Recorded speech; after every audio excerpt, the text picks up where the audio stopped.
The Energy Minister, Chris Bowen, has racked up an eye-watering $1 million travel bill on travel costs over the last 3.5 years. Joining us live now is the Shadow Communications Minister, Sarah Henderson, on this Friday morning. So, Sarah, Chris Bowen, it's $1.035 million on the taxpayer dime over the past 3.5 years. What's your response to that figure? Well, Pete, good morning. Australians deserve an Energy Minister focused on soaring power bills, not soaring travel costs. Really, this Prime Minister needs to get rid of our part-time Energy Minister who's running around the world, worried about the photo ops, congratulating himself and not focusing on the dire situation we have in this country. So for someone who is in Cabinet, and if that's averaged out over 3 to 4 years, I mean, how would that traditionally compare? Well, Pete, the point here is that he is a part-time Energy Minister. He's the President of Negotiations. It is a load of rubbish. He should be focused on our own energy system here in Australia, getting soaring power bills down. They've gone up on average 40%. We're in the middle of a fuel crisis still, and this bloke is running around the world with photo ops with everyone from left, right and centre. It's just not good enough, and it's another example of this government getting its priorities all wrong. OK, so as a matter of coincidence, he's in Denmark this week as the global head of climate negotiations, now that the fuel crisis has been sorted at home, Sarah.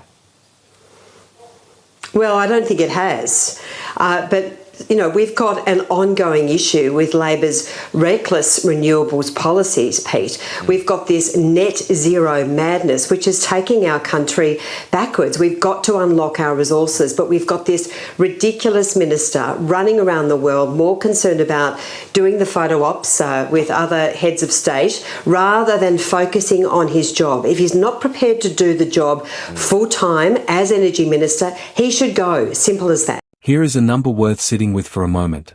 $1 million. Not on grid infrastructure. Not on energy rebates. On travel. In 3.5 years, taxpayers have spent more than $1 million on overseas travel for Energy Minister Chris Bowen, with an analysis finding he visited 25 countries at a cost of just over $1.035 million. Welcome to Federal Analysis, where we break down exactly what is happening in Australian politics and why it actually matters for your life. So let's set the scene properly, because context matters here. The opposition estimated Bowen's flights generated more than 158,600 kilograms of carbon dioxide emissions. That detail is particularly pointed given that Bowen is, specifically, the Minister for Climate Change and Energy. The irony essentially writes itself, and the opposition was not shy about pointing it out.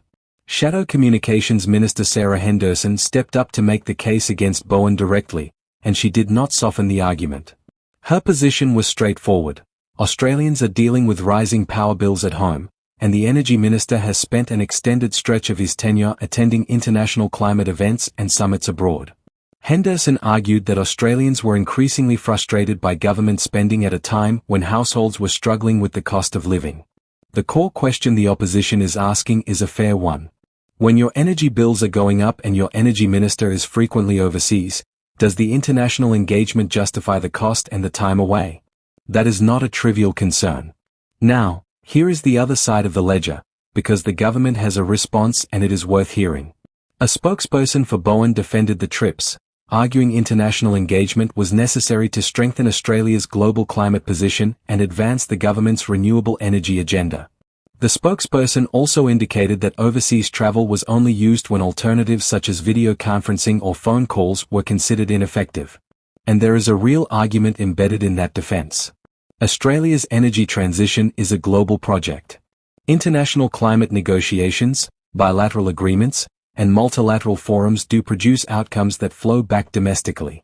The question is whether nearly $1 million worth of travel over 3.5 years reflects the minimum necessary to achieve those outcomes, or whether that threshold could reasonably be lower. Government data also showed Bowen spent almost 100 days overseas between late 2022 and the end of last year, while carrying out climate diplomacy linked to Australia's COP ambitions. 100 days is significant. That is roughly 2 months per year out of the country for a minister whose domestic portfolio, keeping the lights on and the bills manageable, is front of mind for Australian households every single month. Henderson's call is for accountability and prioritisation. The opposition's argument is not that international engagement has zero value.